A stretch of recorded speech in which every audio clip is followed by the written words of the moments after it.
noite, que você ouça a palavra, o hálito, o ensino do Senhor nessa noite, meu irmão. Que não seja mais uma reunião, mais um encontro literário, mas que seja um encontro de consciência, que nós sejamos marcados pela consciência do Espírito Santo, pela consciência da palavra. Amém? Abra sua Bíblia no livro do profeta Oséias. Livro do profeta Oséias. Amém? O capítulo é o 2 hoje. Eu não esperava assim tanta procura como nós estamos tendo aí, a procura dos alunos que querem assim de um jeito mais objetivo, mais intenso estudar esse livro. Não imaginava que tantas pessoas fossem procurar. E se tiver alguém ainda que não saiba, se você quiser estudar o Oséias mais profundamente, fala com a nossa secretária da escola, a nossa irmã Michele, amém, e você poderá se matricular, tá bom assim? Amém. Se você não puder, não tem problema, o que importa é que você receba a palavra, o hálito de Deus nessa noite. O profeta Oséias, ele faz parte do chamado profetas menores. São 12 os profetas menores. E menor, nós temos dito aqui, não é porque falta qualidade para o Oséias, é realmente uma questão de quantidade, é porque ele é pequeno mesmo. Os antigos hebreus chamavam os grandes profetas, chamados Isaías, Jeremias, Ezequiel e Daniel, chamava de os primeiros profetas. E esses que a igreja denomina de pequenos profetas, eles chamavam de os últimos profetas. Os últimos profetas, que para nós é a galeria dos pequenos profetas. Pequeno, digo mais uma vez, não por qualidade, sim pela quantidade mesmo, é uma questão de livro, de tamanho do livro mesmo, tá bom? Nem um pouco inferior, na verdade acaba sendo até mais prático, porque eles sintetizaram a mensagem, eles resumiram bem a mensagem no seu livro, amém? Tenho dito aqui também que ninguém conheceu o amor e a misericórdia de Deus como o Isaías, senão o Oséias.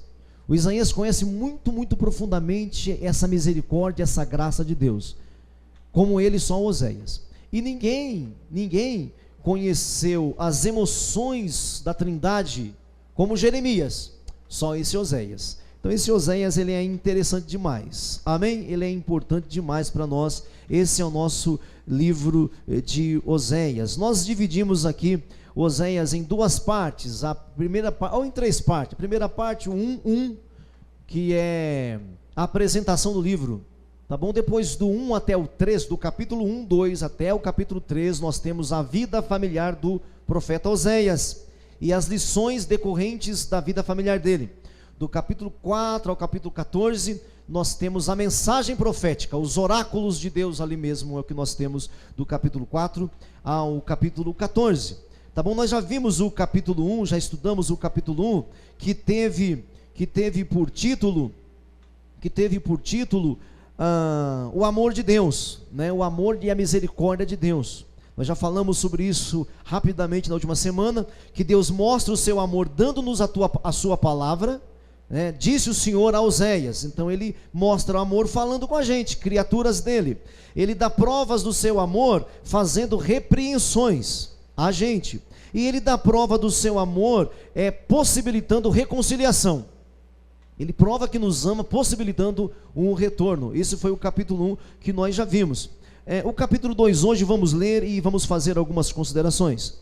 O capítulo 2 começa no versículo 2, tá bom? Porque o versículo 1 do capítulo 2, o conteúdo, a mensagem pertence ao capítulo 1, tá bom? Veja bem o capítulo 2, 1, ó. Chamai o vosso irmão, meu povo, e a vossa irmã, favor.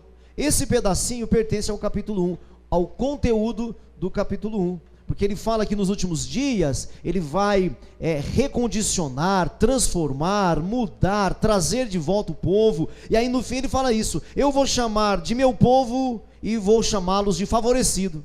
Porque ele tinha dito no capítulo 1 que assim como a filha dele era uma desfavorecida, ou o filho dele era um desfavorecido, o povo também estava desfavorecido. Como o povo não era mais povo dele, e ele chamou o filho dele de não meu povo, a filha dele não meu povo, aquele povo não era mais povo. Mas no final do capítulo 1, ele dá a reconciliação, ele possibilita isso, ele fala, meu povo, e experimentarão o meu favor. Amém? Então o capítulo 2 começa no versículo 2. Vamos ler? Vamos ler o texto, Oséias capítulo 2, versículo 2, e espero em Deus, em Cristo Jesus, que o Senhor fale com você nessa noite. Verso 2 diz assim: repreendei a vossa mãe, repreendei-a, porque ela não é minha mulher. Olha o versículo 1, chamai o vosso irmão, e chamai a vossa irmã, chamai o vosso irmão, meu povo, chamai a vossa irmã, favor. Repreendei a vossa irmã, repreendei a vossa irmã, a vossa mãe, repreendei-a, a vossa mãe, porque ela não é minha mulher, eu não sou seu marido, para que ela afaste as suas prostituições, avisa para ela se afastar das prostituições, tirar da sua presença os seus adultérios, e entre os seus seios a sua prostituição, para que eu não a deixe despida, e a ponha como no dia em que nasceu, e a torne semelhante a um deserto, e a faça como terra seca, e eu a mate de sede, e não me compadeça de seus filhos, porque são filhos de prostituições, pois a sua mãe, dizendo para os filhos dele, pois a sua mãe se prostituiu, aquela que os concebeu, ouve-se torpemente, andou em torpezas, porque diz, olha o que ela diz, meus filhos, ela fala para os filhos dele, irei atrás de meus amantes, que me dão pão, que me dão o meu pão, e a minha água, e a minha lã, e o meu linho, e o meu óleo, e as minhas bebidas. Portanto, eis que cercarei o seu caminho com espinhos, e levantarei um muro contra ela, sua mãe, para que ela não ache as suas veredas. Ela irá em seguimento de seus amantes, porém não os alcançará.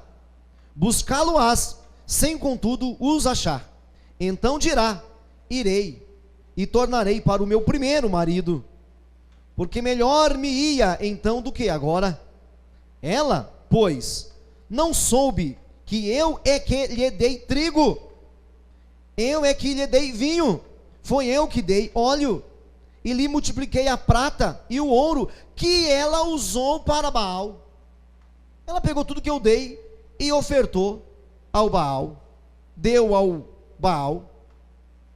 9, portanto, tornar-me-ei e reterei a seu tempo o meu trigo, o meu vinho, e arrebatarei a minha lã e o meu linho, que lhe devia cobrir a nudez. Agora descobrirei as suas vergonhas aos olhos dos seus amantes, e ninguém a livrará da minha mão. Farei cessar todo o seu gozo, a sua alegria, as suas festas de lua nova, os seus sábados, e todas as suas solenidades. Devastarei a sua vide e a sua figueira, de que ela diz, esta é a paga que me deram os meus amantes. Eu, pois, farei delas um bosque, e as bestas feras dos campos as devorarão. Castigá-la-ei pelos dias dos Baalins, nos quais lhes queimou incenso, e se adornou com as suas arrecadas, e com as suas joias, e andou atrás dos seus amantes, mas de mim se esqueceu, diz o Senhor. Portanto, eis que eu a atrairei, e a levarei para o deserto, e lhe falarei ao coração, e lhe darei dali as suas vinhas, e o vale de Acor, por porta de esperança. Será ela obsequiosa, como nos dias da sua mocidade. Será ela obsequiosa nos dias da sua mocidade, e como no dia em que subiu da terra do Egito. Naquele dia, diz o Senhor, ela me chamará meu marido, e já não me chamará meu Baal. Da sua boca tirarei os nomes dos Baalins, e não mais se lembrarás desses nomes. Naquele dia farei a favor dela aliança com as bestas feras do campo, e com as aves do céu, e com os répteis da terra, e tirarei desta o arco, e a espada, e a guerra, e farei o meu povo repousar em segurança. Desposar-te-ei comigo para sempre, desposar-te-ei comigo em justiça, e em juízo, e em benignidade, e em misericórdia. Desposar-te-ei comigo em fidelidade, e conhecerás o Senhor. Naquele dia eu serei obsequioso, diz o Senhor, obsequioso aos céus, e estes à terra. A terra obsequiosa ao trigo, e ao vinho, e ao óleo, e estes obsequiosa a Jezreel. Semearei Israel para mim na terra, e compadecer-me-ei da desfavorecida, e a não meu povo direi, tu és meu povo, e ele dirá, tu és meu Deus. Amém? Nós temos uma primeira parte de exposição da mulher do Oséias. Bom, lembre-se então, Deus mandou o Oséias casar com a mulher das prostituições, sim ou não? Mandou casar. É para causar realmente um espanto mesmo. Essa é a pedagogia de Deus. Deus quer causar um espanto para quando as pessoas ouvirem dizer que o profeta casou com a prostituta. É a pedagogia de Deus. Algumas perguntas surgem nisso aqui, mas espera aí. E a vontade do cara? Bom, confiando no amor de Deus, eu nem vou me deter aqui, confiando na graça de Deus, eu tenho certeza que o Oséias teve grande e profundo sentimento por ela. Ela não fez nada porque Deus obrigou. Ele não fez nada porque Deus obrigou. Já parte desse princípio. Você parte sempre de que Deus é bom, de que a vontade de Deus é agradável, é justa, é boa. Parta sempre desse princípio. Mas isso aqui é uma pedagogia. Então nós temos na primeira parte desse capítulo aqui, uma exposição. Eu estou dando o nome para esse capítulo 2, a seguinte sentença: Deus expõe a infidelidade, o adultério, a sujeira, e aponta aqui um caminho para a reconciliação. É esse o tema que eu estou dando, uma sentença. Deus expõe a prostituição, a infidelidade da mulher, e aponta um caminho para a reconciliação. Amém? Foi isso que vocês viram aqui, vocês perceberam? Expôs, e no final aponta um caminho para a reconciliação. Bom, entenda-se agora que, embora fosse a mulher do Oséias, essa mulher das prostituições, Deus está falando com quem? Com o seu povo, com Israel. Amém, irmãos? Embora a mulher do Oséias fosse isso mesmo, e o Oséias sentiu na pele, para que o povo percebesse que Deus estava sentindo na pele. É essa a lição. Deus sente na pele as nossas infidelidades, as nossas traições, o nosso abandono, o nosso voltar atrás. Deus sente mesmo, do mesmo jeito que Oséias sentiu. O Oséias então chama as suas filhas e fala para as filhas: repreenda a mãe de vocês. Então a repreensão. Então assim, Deus expõe a infidelidade e aponta o caminho para a reconciliação. Quais os passos? Quais os passos aqui? Primeiro, ela tem que perceber que ela será castigada. E não castigada por Deus, assim, Deus vai e coloca o dedo nela e machuca ela. Mas Deus vai se afastar. Então ela precisa perceber, a mulher precisa perceber que o castigo é certo. Então ele fala: repreenda a vossa irmã. Diga para ela o seguinte. Aí no verso 2, que o castigo é certo. Olha o verso 2: repreenda a vossa mãe. Repreenda a vossa mãe. Porque ela não é minha mulher, eu não sou o marido dela. Para que ela afaste as prostituições, e afaste dos adultérios dos seus seios. Ela tem que perceber que o castigo é certo. O castigo virá. O castigo chegará. Para que eu, no versículo 3, ó, para que eu não a deixe o quê? Despida. Para que eu não a deixe despida. Qual é o castigo? Ela vai ser o quê? Despida. Ela será envergonhada. Fala para ela se afastar disso. Fala para ela deixar essas coisas que não são verdadeiras. Fala para sua mãe se afastar disso. Para que eu não a castigue. Para que eu não a deixe nua. Para que ela não fique exposta. Sabe, irmãos, mesmo nós cristãos, uma das coisas que eu mais temo é passar vergonha.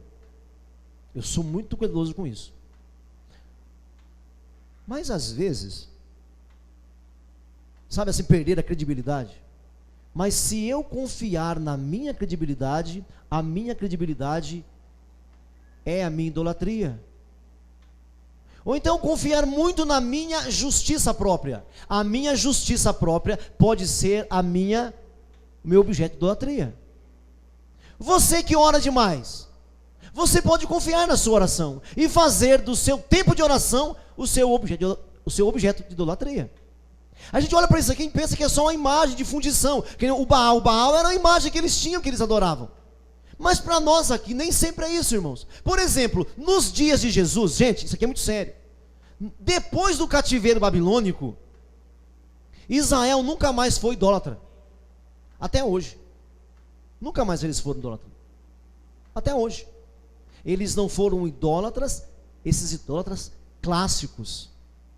Eles não foram esses idólatras fortemente perceptível.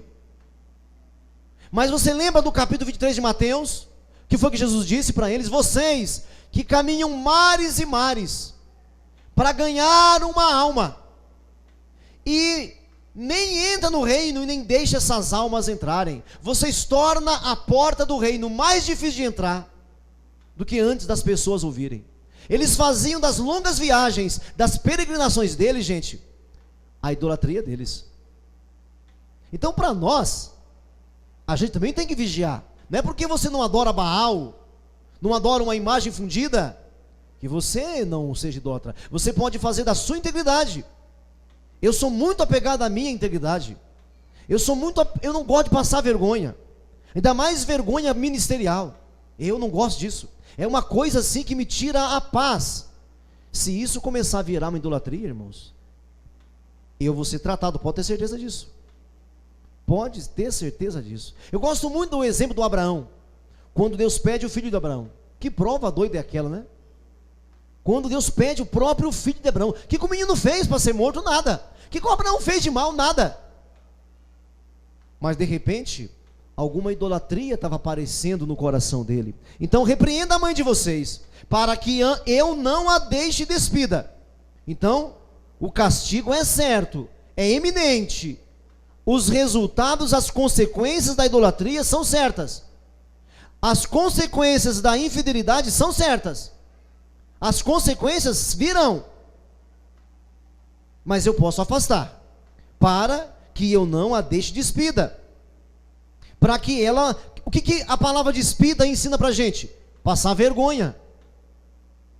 Passar vergonha. Outra coisa, para que eu não a mate. Olha o fim do versículo 3. Olha só, qual que é de acordo com a lei de Deus, a prostituta deveria ser o quê? Apedrejada, não era? Não é isso que você aprendeu? A prostituta no Antigo Testamento era apedrejada até a morte. Ele fala no final do versículo 3, para que eu não a mate. O castigo é certo. Quem continuar... E prostituição aqui, gente, não precisa ser sexo, viu? Não, senhoras, não, senhores. Não tem que ser sexo, não. Infidelidade é qualquer relacionamento primário, prioritário. Você que se relaciona primariamente com o seu emprego, pronto, está prostituindo. Está sendo infiel a Deus. Você que coloca o seu carro em primeiro lugar, pronto, está prostituindo. Você que coloca a sua família em primeiro lugar, em relação a Deus, pronto, está sendo infiel. É sério isso. E não é que Deus vai chegar lá assim, pum, dar um tiro na pessoa. Essas coisas vão matá-la. Essas prostituições, essa infidelidade vai matá-la. Então, o castigo é certo, o castigo é eminente, Deus quer afastar, a vergonha vai ser pública e ela vai morrer. O castigo é certo. Quando a gente pratica a infidelidade, quando a gente ama outras coisas mais do que a Deus, quando você ama alguma coisa ou algo mais do que a Deus, isso que você ama vai matá-lo, vai te envergonhar e vai te expor. Aprendeu a lição? Tudo aquilo que tomar o lugar de Deus na sua vida vai, primeiro, te afastar das coisas de Deus, te envergonhar publicamente e te matar. É isso que você entende aqui também comigo? Amém? Toda infidelidade, tudo aquilo que tomar o lugar de Deus, vai matá-lo. Segundo, admitir que a acusação é verdadeira. Do versículo 5 para frente. Admitir que isso, eu mereço mesmo. Essa sentença eu mereço, é verdade, é verdade. Versículo 5. Pois a sua mãe se prostituiu. Aquela que os concebeu, houve torpeza. Ela disse, eu irei atrás dos meus amantes, que me dão pão, que me dão água, que me dão lã, e foi falando, né? Portanto, eis que cercarei o seu caminho com espinhos, e levantarei um muro contra ela, para que não ache suas veredas, não ache a saída. Ela irá em seguimento de seus amantes, porém não os alcançará. Até isso que ela espera receber dos amantes, não receberá. Buscá-lo-á sem contudo os achar. Então ela dirá, tornarei para o meu primeiro marido, porque melhor me ia então do que agora. O que ela está reconhecendo? Que realmente estar com Deus é melhor. Que estar com Oséias, no caso a mulher aqui, estar com Oséias era muito melhor. Então, admitir que a acusação é verdadeira. Ela procurou prazer longe de Deus. No versículo 5, vou procurar os meus amantes.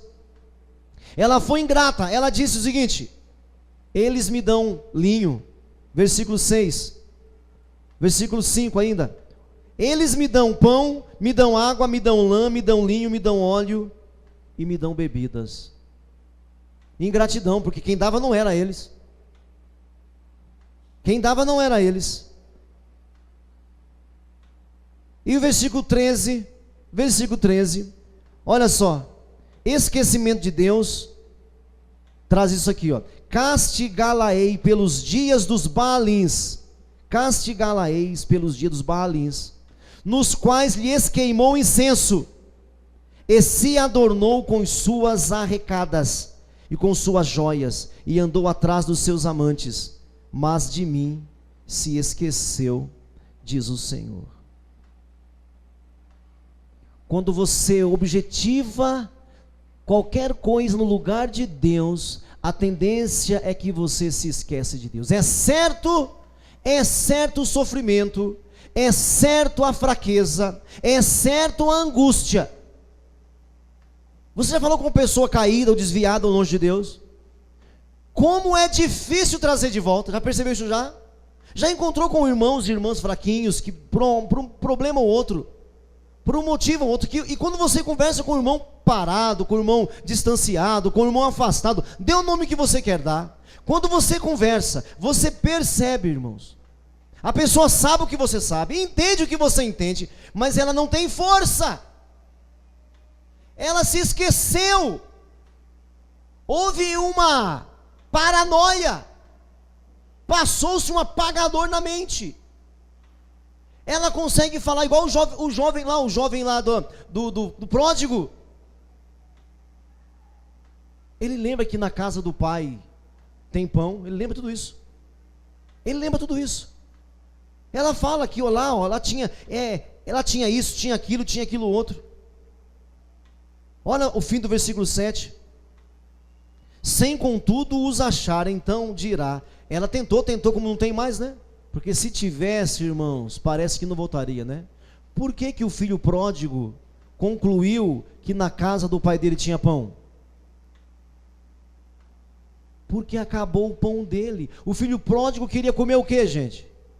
As bolotas que se ofereciam aos porcos. Aqui ela procura os amantes, Deus mesmo faz acontecer isso. Deus proporciona que os amantes desapareçam.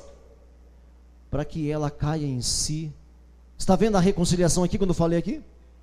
Deus já está promovendo reconciliação. Por isso que você que pensa está em pé, porque o texto é assim, né? Aquele que pensa está de pé, não é o que está de pé não, é o que pensa. Está de pé, só vede que você não caia. Irmãos e irmãs, nunca queira experimentar essa experiência de caído. Porque a gente nunca sabe quais serão as consequências. Ela está fugindo, Oséias fala para os filhos: repreenda a mãe de vocês, olha o que ela fez, olha o que ela fez. Só que Oséias, o Senhor Deus, está falando do povo, com relação ao povo.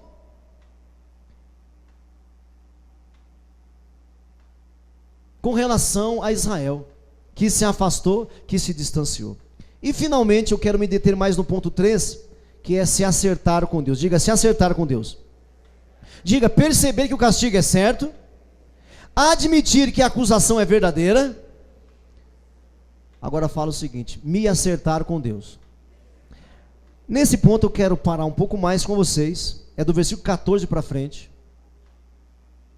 Um acerto com Deus. Você se lembra ainda dos nomes dos filhos das filhas dos filhos do Oséias ainda? Se recorda ainda dos nomes dos filhos do Oséias ainda? Desfavorecida, não meu povo, Deus espalha. Jezreel, Deus espalha. Loruama, não favorecida. Loami, não meu povo. Esses são os nomes. Marca esses nomes, que esses nomes vão aparecer aqui. E aqui a gente fecha essa mensagem. Aqui a gente conclui. Se acertar com Deus. Agora, esse acerto com Deus não é obra humana. Veja que o Senhor Deus já está afastando os amantes. Já pensou? Deus ter que afastar os amantes para que eu goste mais de Deus? Isso não é para a gente chorar, irmãos. Deixa eu afastar esse amante para que minha mulher me queira. A sua mulher não quer você, porque quer você sempre que o amante sumiu. Veja se isso não é reconciliação, irmãos. Sabe, aquele versículo de 1 Coríntios, 2 Coríntios, que fala que Deus estava em Cristo reconciliando consigo mesmo o mundo. É Deus que vem ao encontro de nós, irmãos. É Deus que vem ao seu encontro, não é você que vai atrás dele não, irmãos. Eu ouvi um pastor falar, e é verdade. Sabe por que você está aqui? Eu vi um pastor falando essa frase aqui, ó. Você só está aqui na igreja, sabe por quê? Porque tudo deu errado. Porque quando tudo dá certo, se tudo der, você não estaria aqui não. Sabia que a nossa pior armadilha, nosso maior veneno é quando as coisas dão certo? Só quando as coisas dão certo que nós temos problema. Quando dá errado não tem problema não, irmão, porque nós procuramos Deus. Um pai tinha 2 filhos, sim ou não? Um fez tudo certo, outro fez tudo errado. Quem encontrou Deus? Quem encontrou Deus, irmãos? Um pai tinha 2 filhos, um fez tudo errado, outro fez tudo certo. Quem encontrou Deus? 2 homens foram ao templo orar. Já pegaram, né? Alguns estão rindo, já pegaram. 2 homens foram ao templo orar. Um fez tudo certo, outro fez tudo errado. Quem saiu abençoado? Quem fez tudo errado. E com isso não estou dando apoio para você fazer errado não, viu, irmão? É apenas o seguinte: isso é graça de Deus, irmãos. Se você está percebendo alguma coisa estranha e você está ficando meio doente, ainda bem, porque você pode gritar, você pode pedir ajuda. Pense aqui, o Senhor afastou os amantes dela para que ela gostasse mais dele. Olha que humilhação. Imagina você, marido. Imagina você, marido. Imagina você, maridão. A sua esposa de repente está olhando para outro homem, mas você a ama demais. Apesar que os homens aqui são meio esquisitos, mas vou falar assim mesmo. Você a ama demais. Aí você sabe que ela está atraída pelo vizinho. Aí você compra uma passagem para os Estados Unidos para o seu vizinho, só para ela gostar de você. É, irmão, é para rir. Parece bobo, né? E se esse bobo fosse Deus? E se esse bobo fosse Deus, irmãos? Porque você só está aqui porque as coisas deram errado na sua vida.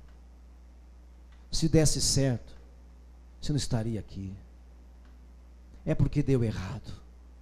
Você planejou um monte de coisa, e aí no fim das contas deu errado. E aí você está buscando a Deus. O acerto, então. O acerto. Está vendo como é que eu não sei pregar? Isso tudo era para ser falado no final, mas tudo bem. Verso 14. Portanto, eis que eu a atrairei. Eu vou atraí-la e a levarei para o deserto. E lhe falarei ao coração, à alma, ao interior dela, dentro dela. Eu falarei ao coração dela. E lhe darei dali as suas vinhas e o vale de Acor, por porta de esperança. Será ela obsequiosa como nos dias da sua mocidade. Diga essa palavra, obsequiosa.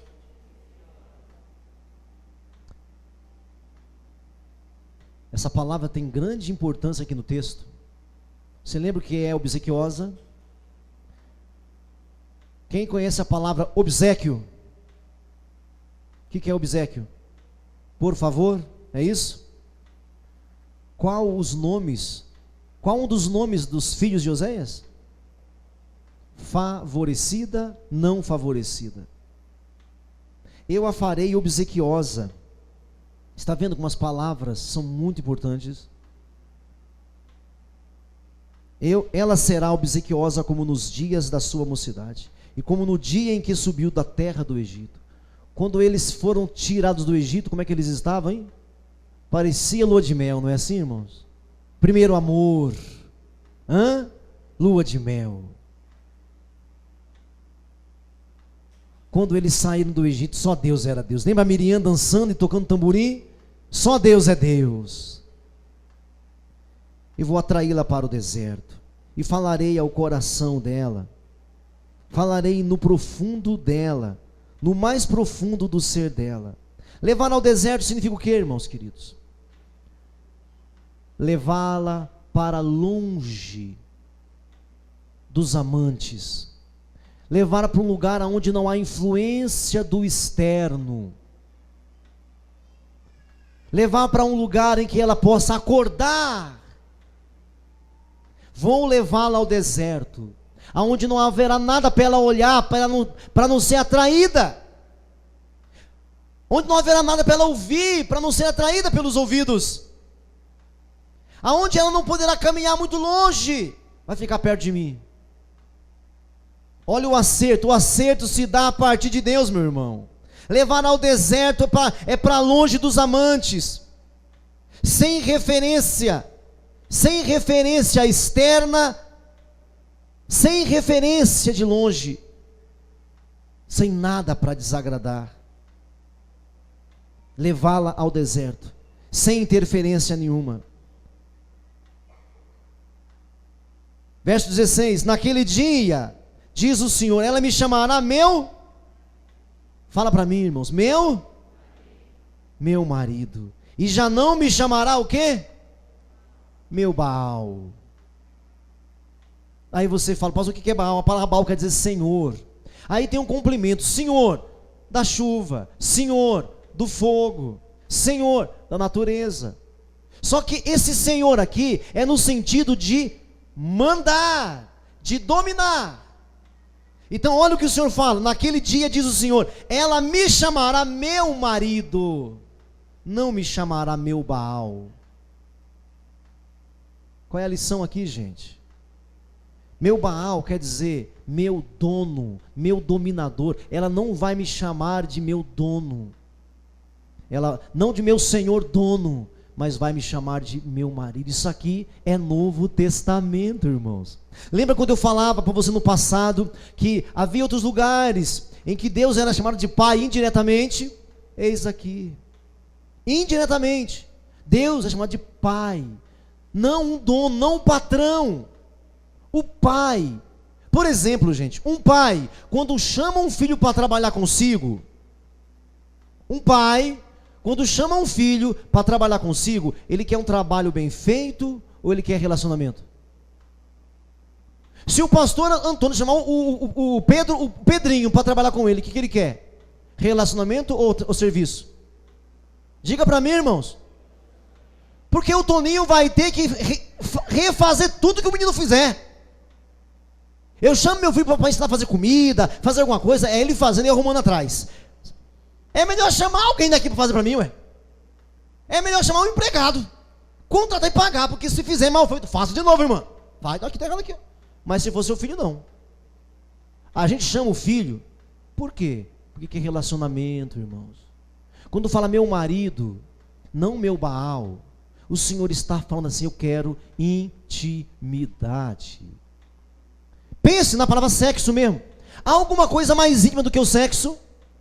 Há alguma coisa tão íntima como o sexo, que não é só te ver nu, ou me ver nu, é te ver por dentro, é algo interno. Quando ela fala assim, já, ali você vai me chamar de meu marido, não mais meu Baal. É reconciliação.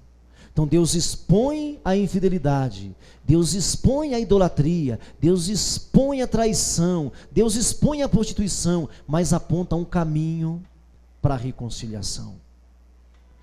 Vou levá-la ao deserto. Ela não vai ter olhos para mais ninguém, só para mim.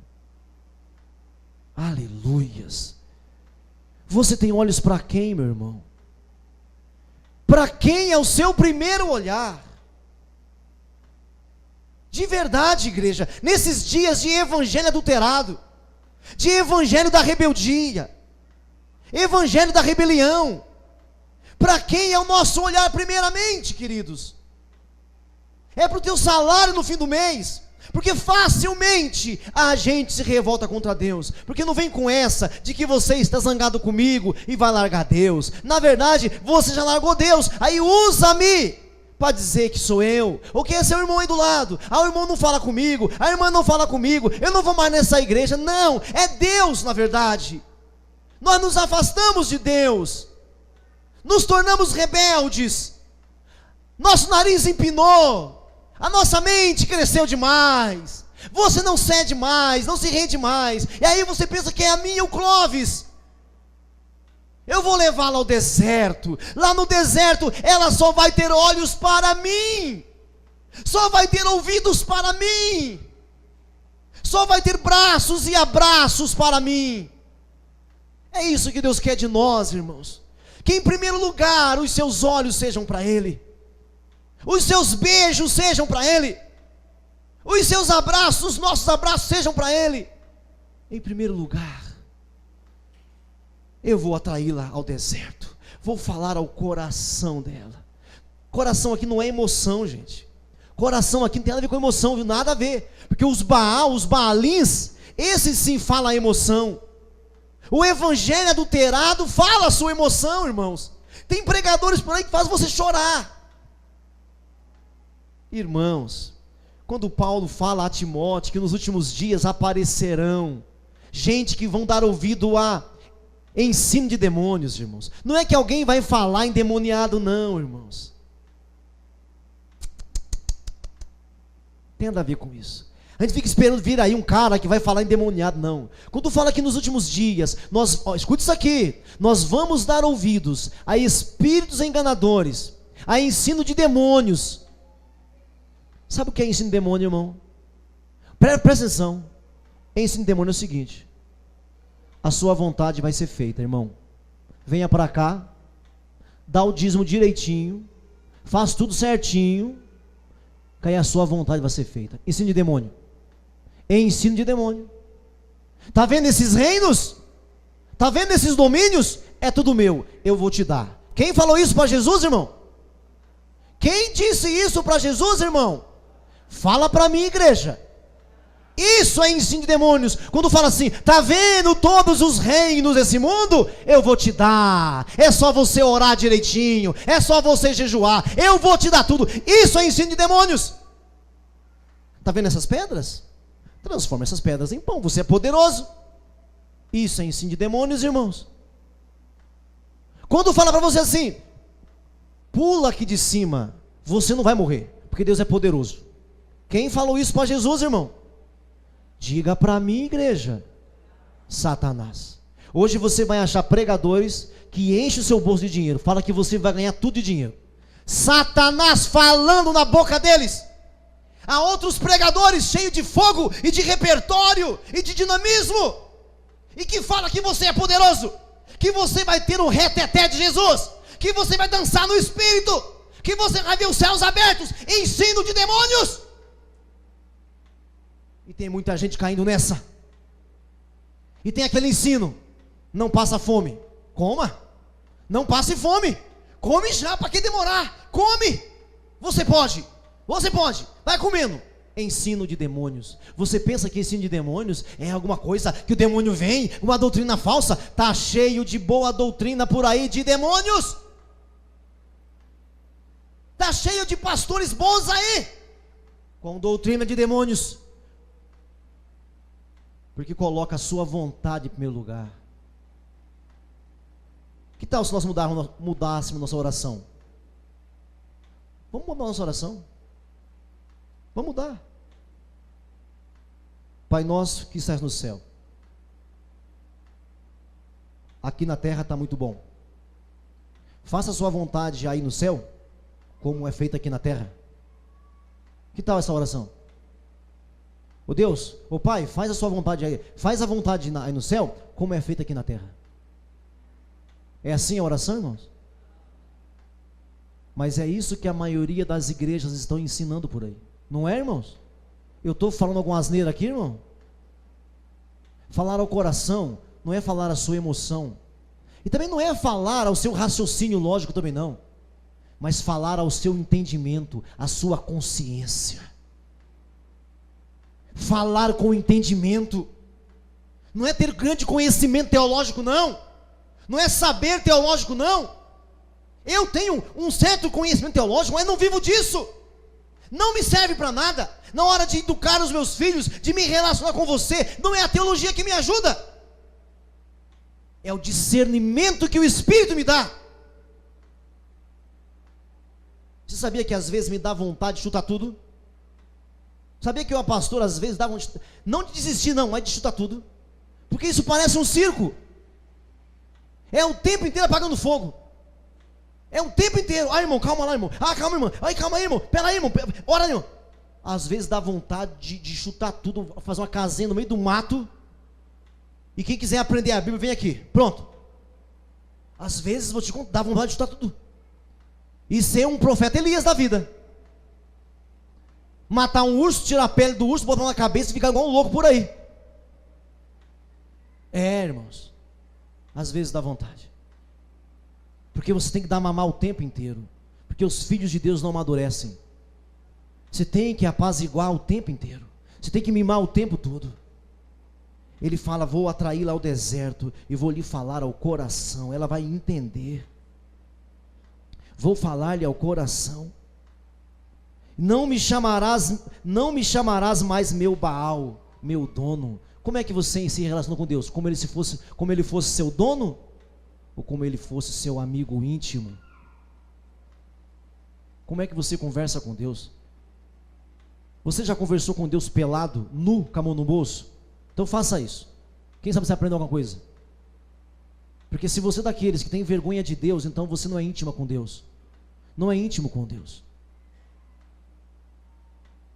Não mais me chamarás meu Baal, e sim me chamarás meu marido.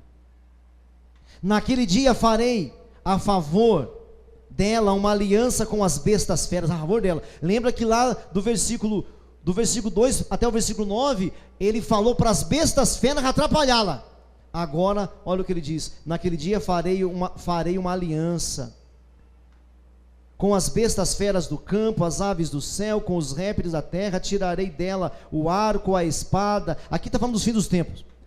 Farei o meu povo repousar em segurança, desposar-te-ei comigo para sempre, desposar-te-ei comigo em justiça, e em benignidade e em misericórdia, desposar-te-ei comigo em fidelidade, e conhecerás. Conhecer aqui, experimentar, que vai aparecer lá no capítulo 4. Em fidelidade, e conhecerás o Senhor. Naquele dia eu serei obsequioso, diz o Senhor. Obsequioso. Aí eu gostaria... Quem tem aí a versão corrigida aí, lendo comigo aí? Alguém tem a versão corrigida desse texto aqui? Não. A sua Bíblia é igual a minha? É obsequioso? Quem tem obsequioso aí, levanta a mão. Quem tem, falarei. Quem tem, falarei. Eu vou ler para você na corrigida, esse versículo de número 22 aí. Na corrigida diz assim, o verso 22, o verso 22 diz assim: e a terra atenderá ao trigo. Vamos ler do verso 21. E acontecerá naquele dia que eu atenderei, diz o Senhor. Eu atenderei aos céus, e estes atenderão à terra. A terra atenderá ao trigo e ao mosto e ao azeite, e estes atenderão a Jezreel. Aí na outra versão ainda fala assim: e acontecerá naquele dia que eu falarei aos céus. Quem tem falarei aos céus aí? Alguém tem falarei, direi? Falarei aos céus, e estes falarão à terra, e a terra falará ao trigo, ao mosto e ao azeite, e estes falarão a Jezreel. Esse obsequioso vou favorecer. Aqui diz atenderei, e a outra versão diz falarei. Tem alguma certa, alguma errada? Não, irmãos. Nada de certo, tudo aqui está certo, nada de errado.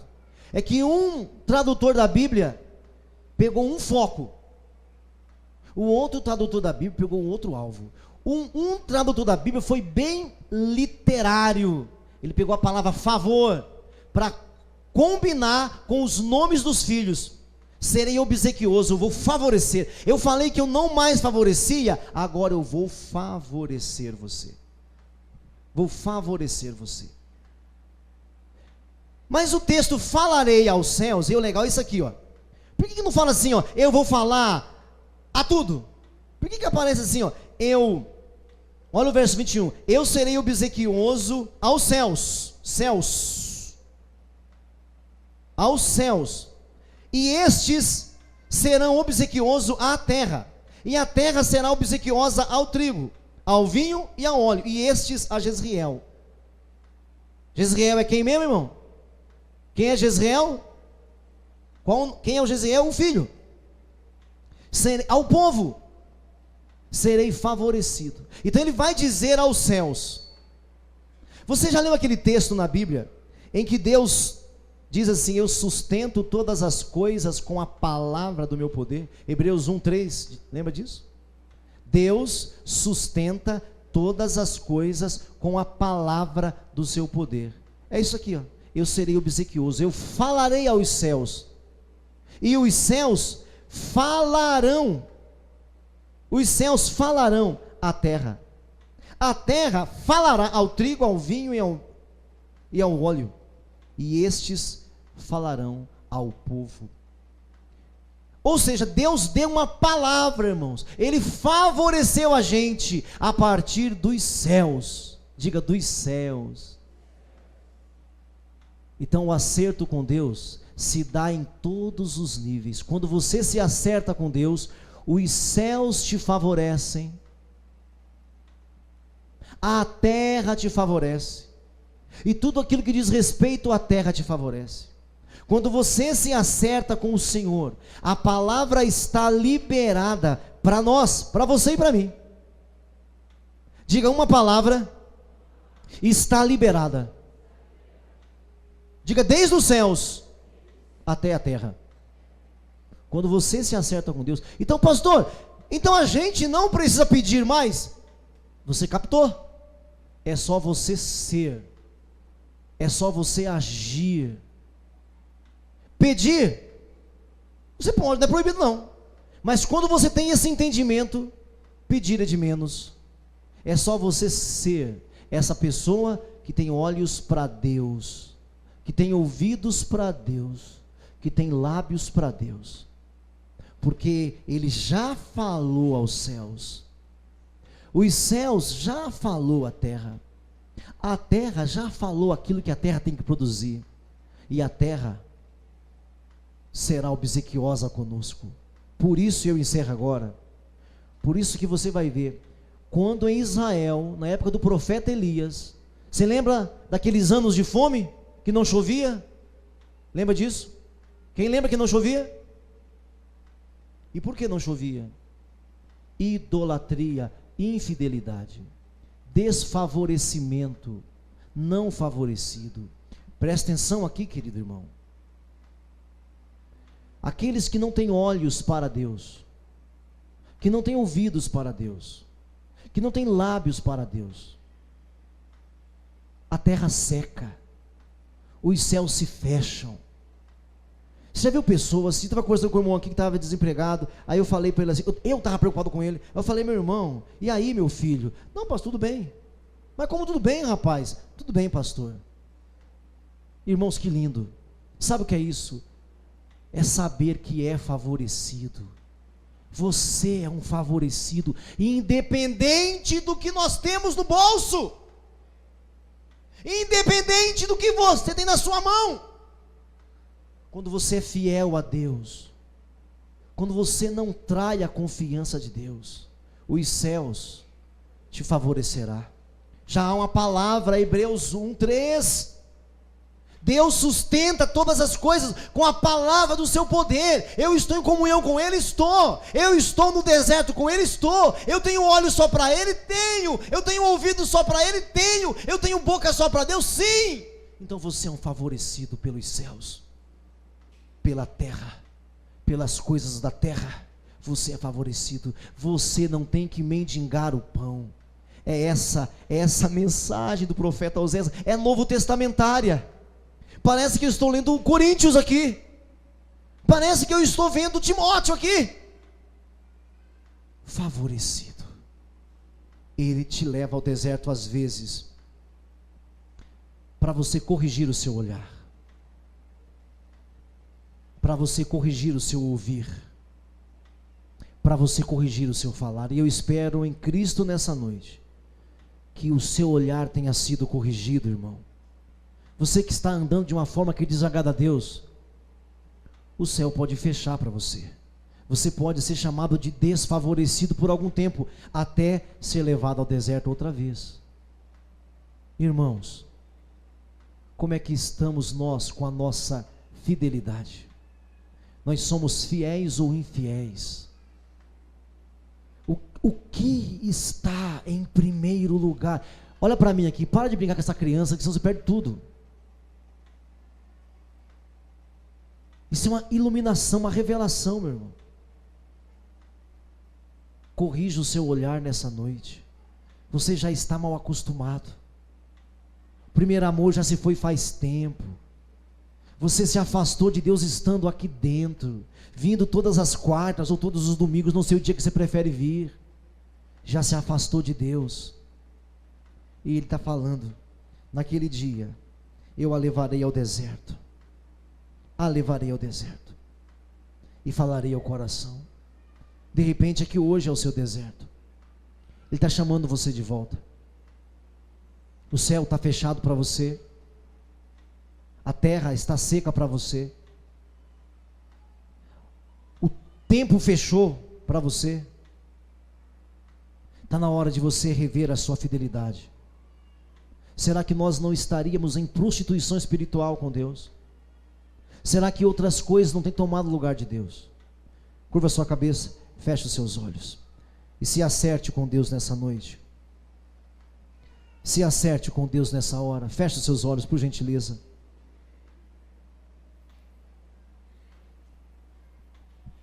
Feche os seus olhos nessa noite. Aleluias.